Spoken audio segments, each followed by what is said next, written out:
Good afternoon. I'm joined today by Deputy Attorney General Monaco, FBI Director Wray, and Assistant Attorney General Olson. Also here are Assistant United States Attorneys from the Eastern District of New York and the District of New Jersey. Over the past week, the Justice Department has taken several actions to disrupt criminal activity by individuals working on behalf of the government of the People's Republic of China. As always, the defendants in these cases are presumed innocent until proven guilty in a court of law. Earlier today, in the Eastern District of New York, a complaint was unsealed charging two PRC intelligence officers with attempting to obstruct, influence, and impede a criminal prosecution of a PRC-based telecommunications company. The complaint alleges that in 2019, the defendants directed an employee at a U.S. government law enforcement agency to steal confidential information about the United States criminal prosecution of the company. The defendants believed that they had recruited the U.S. employee as an asset, but in fact, the individual they recruited was actually a double agent working on behalf of the FBI. As the complaint alleges, the defendants paid a bribe to the double agent to obtain non-public information, including files from the U.S. Attorney's Office in the Eastern District. They did so in the hope of obtaining the prosecution strategy memo, confidential information regarding witnesses, trial evidence, and potential new charges to be brought against the company. The double agent provided the defendants with documents that appeared to present some of the information they sought. In fact, the documents were prepared by the U.S. government for the purpose of this investigation and did not reveal actual meetings, communications, or strategies. This was an egregious attempt by PRC intelligence officers to shield a PRC-based company from accountability and to undermine the integrity of our judicial system. Also earlier today, in the District of New Jersey, an indictment was unsealed charging 4 individuals, including 3 PRC intelligence officers, with conspiring to act in the United States as illegal agents on behalf of a foreign government. The indictment alleges that between 2008 and 2018, the defendants used the cover of a purported Chinese academic institute to target, co-opt, and direct individuals in the United States to further the PRC's intelligence mission. Those directives included attempts to procure technology and equipment from the United States and to have it shipped to China. They also included attempts to stop protected First Amendment activities, protests here in the United States, which would have been embarrassing to the Chinese government. Separately, in the Eastern District of New York, the Justice Department charged 7 individuals who were working on behalf of the PRC with engaging in a multi-year campaign of threats and harassment to force a U.S. resident to return to China. Last Thursday, we arrested 2 of those defendants. Those activities were part of the PRC's global extra-legal effort known as Operation Fox Hunt. Its purpose is to locate and bring back to China alleged fugitives who have fled to foreign countries, including the United States. The PRC has a history of targeting political dissidents and critics of the government who have sought relief and refuge in other countries. The indictment alleges that the defendants, working at the direction of the government of the PRC, engaged in a campaign of harassment, threats, surveillance, and intimidation aimed at coercing the victim to return to China. We also allege that the defendants threatened and harassed the victim's family members, both in the U.S. and in China. The PRC government forced the victim's nephew to travel from China to the United States to convey the PRC's threats to the victim's son. The defendants threatened the victim, saying that, quote, coming back and turning herself in is the only way out. They showed up at the home of the victim's son in New York. They filed frivolous lawsuits against the victim and his son and said it would be, quote, endless misery for the defendant and son to defend themselves. And they made clear that their harassment would not stop until the victim returned to China.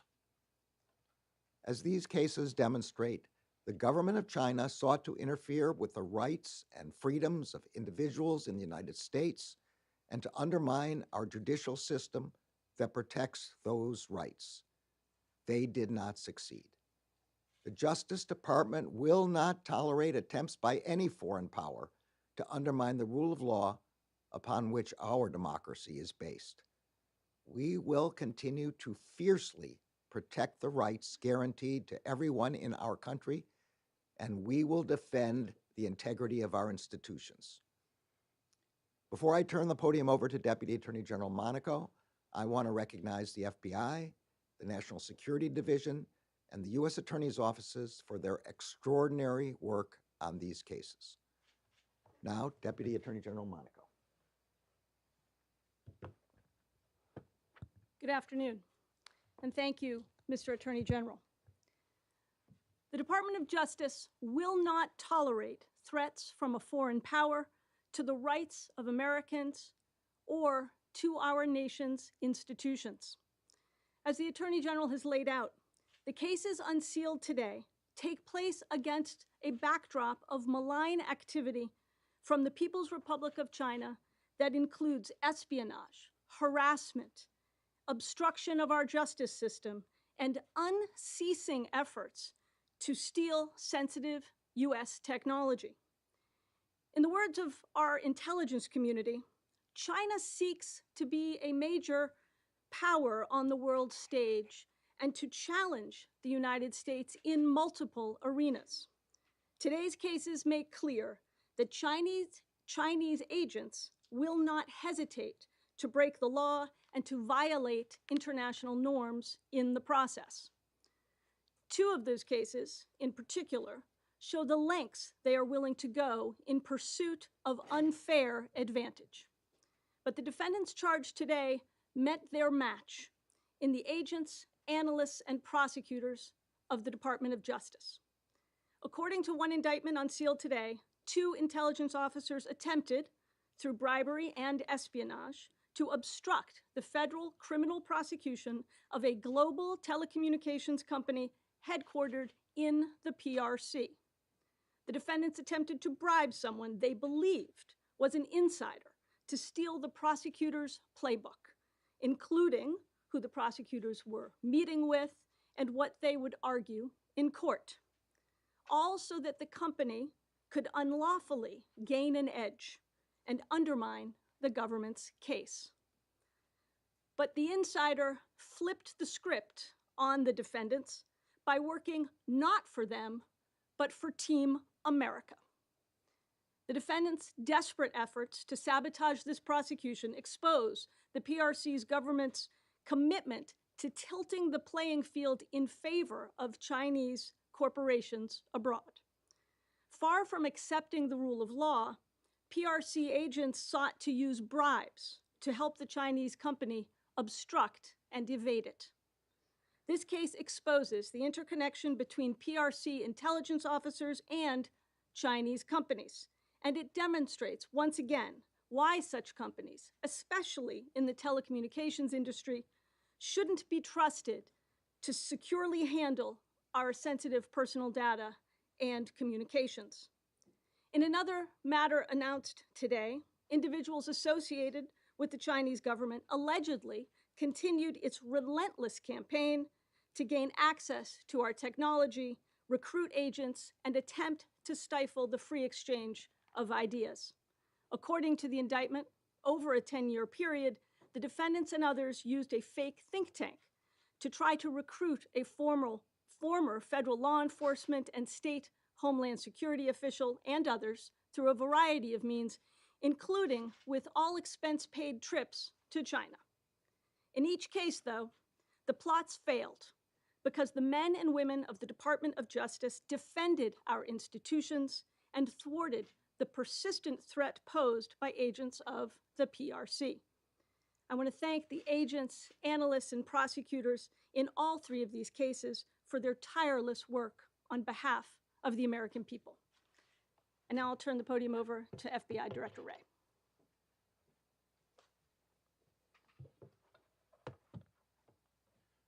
Well, thank you.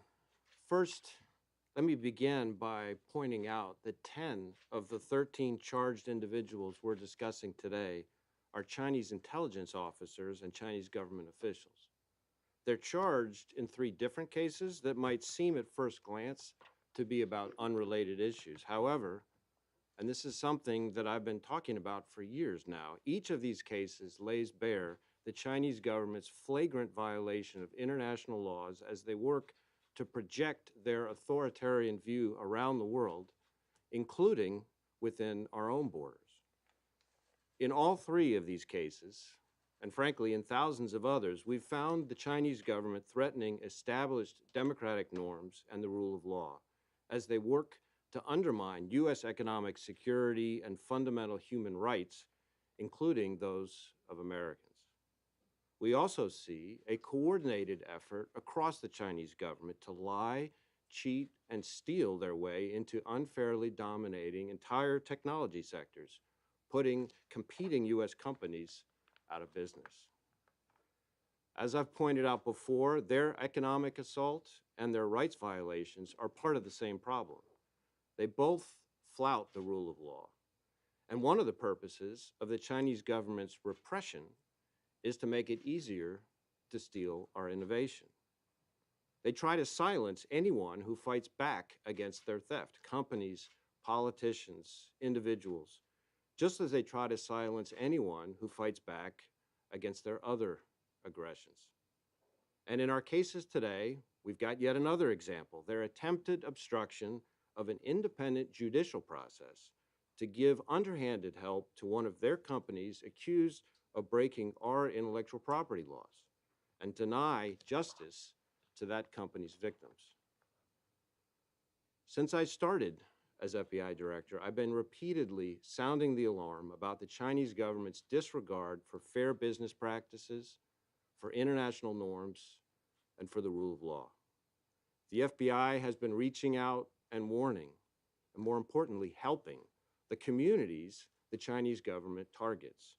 Businesses of every size and in almost every sector, from agriculture to green tech to semiconductors, the Chinese American community, academia and state and local governments, and our foreign partners around the world.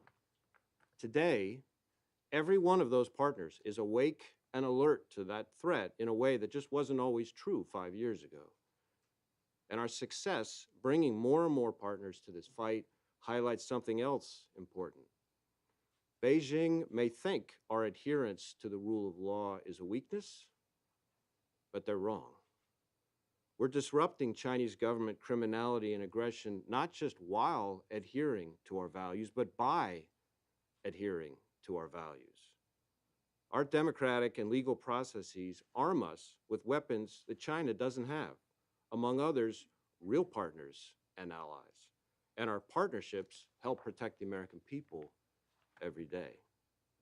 Today's cases are no different. We couldn't have accomplished this work without our foreign partners and the U.S. academic community in particular. One reason we've had so much success bringing partners to this fight against the Chinese government's aggression is that they see through Beijing's hypocrisy. For example, they see the type of CCP hypocrisy on display in our Fox Hunt case today, yet another case where the Chinese government officials and co-conspirators mercilessly harassed a naturalized U.S. citizen to try to force him to return to China against his will.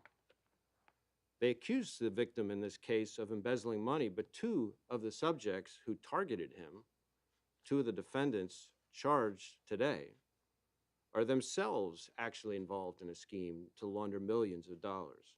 And as if that weren't enough evidence that the real purpose of their operation was political, they gave their victim a deadline to return by, the 20th CCP Congress earlier this month. They're focused on repression, not law enforcement. But our partners also see the CCP's broader hypocrisy, the fact that while the CCP claims to stand for sovereignty and non-interference in other states' affairs, what the Chinese government actually does is interfere with sovereign governments around the world whenever doing so suits Beijing. Here, interfering with our independent judiciary, violating both our sovereignty and the norms of police conduct to run lawless intimidation campaigns here in our backyard, and corrupting our academic freedom to further their campaign of repression and theft. The FBI is going to continue to say what we mean and mean what we say. So our partners, both here and abroad, many of whom tell us they're battling Chinese aggression themselves, know they can depend on us against the Chinese government and countless other dangers. Finally, let me urge any person or company being targeted or approached by the Chinese government to come to the FBI for help. No American citizen, resident, company, or university should battle this threat alone, and you don't have to. You can report information through your local FBI field office or online at fbi.gov, and know that our quarrel is with the Chinese government, the Chinese Communist Party, not the Chinese people, and certainly not Chinese Americans. I want to congratulate all the FBI special agents, intelligence analysts, and professional staff who have worked on these cases, as well as our partners at CBP and the IRS. I also want to take the opportunity to specifically thank the government employee who played such a critical role in the obstruction of justice case. You know, we employ double agents frequently in our counterintelligence operations against the PRC's services and other foreign threats. And given the nature of that work, we very rarely get a chance to publicly thank them. So I am delighted to have that chance today. Thank you.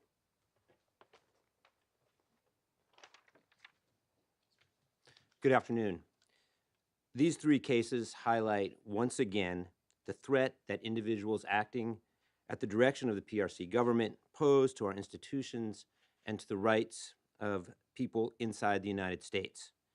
These operations include the harassment and attempted repatriation by force of individuals living in the United States, the effort to corrupt our judicial system, and the attempt to recruit agents for the PRC under the cover of a phony academic organization. We will not tolerate these actions. The National Security Division, which I am privileged to lead, was created to take on our most significant national security threats. These cases reflect the breadth and the persistence of hostile nation-state activity. These actions threaten our sovereignty and they threaten the rule of law, and countering these threats is a cornerstone of the mission of the National Security Division. Our success in disrupting these threats depends on our strong partnerships with the U.S. Attorney's offices, with the FBI, and with the U.S. intelligence community.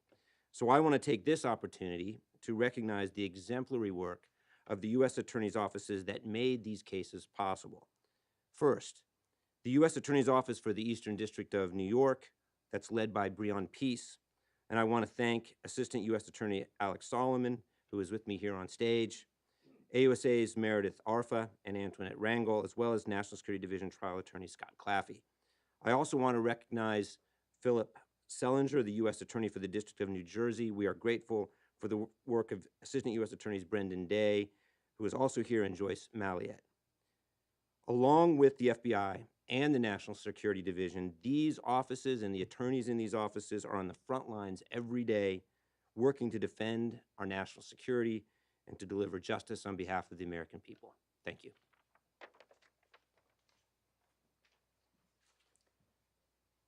We got everybody? Okay. In that case, we're ready for some questions. Thank you.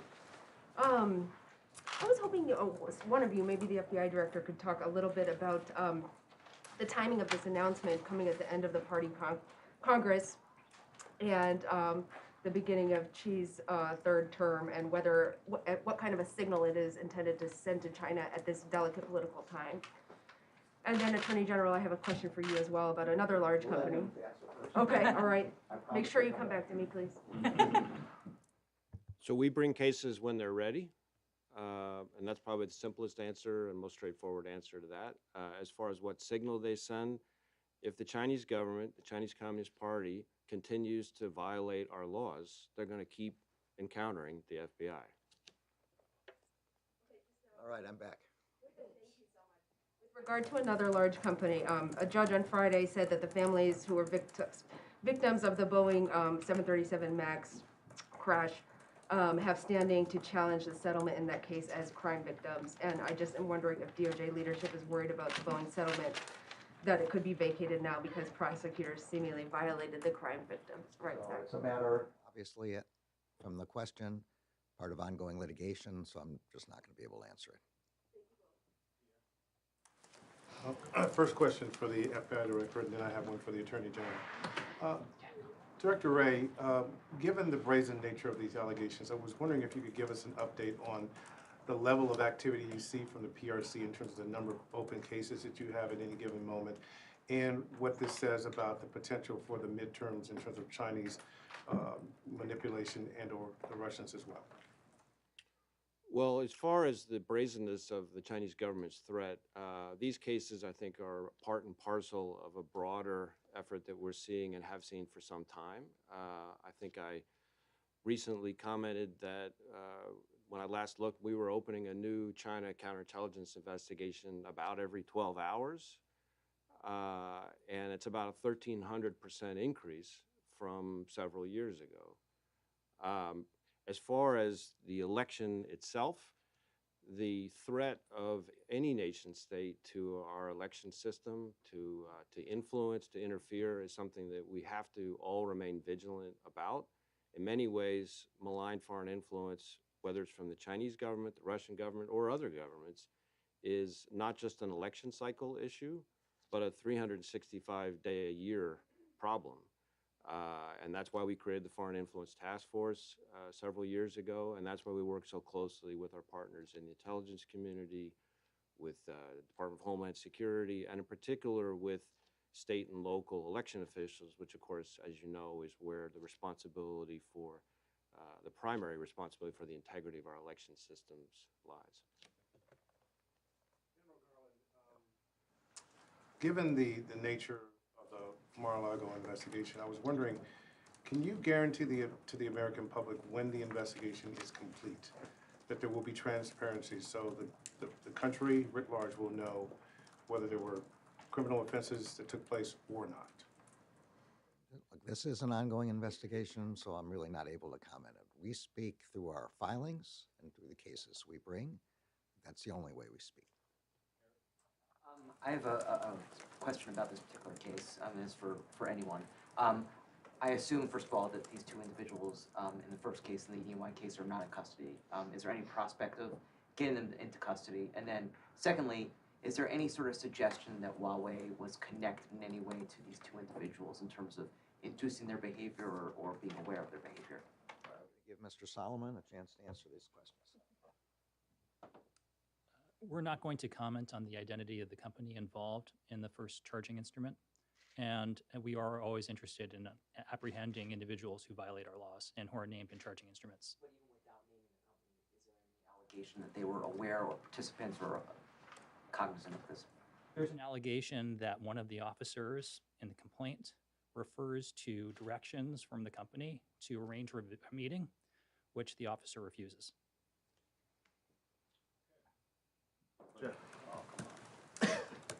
Attorney General Garland, this is midterms related.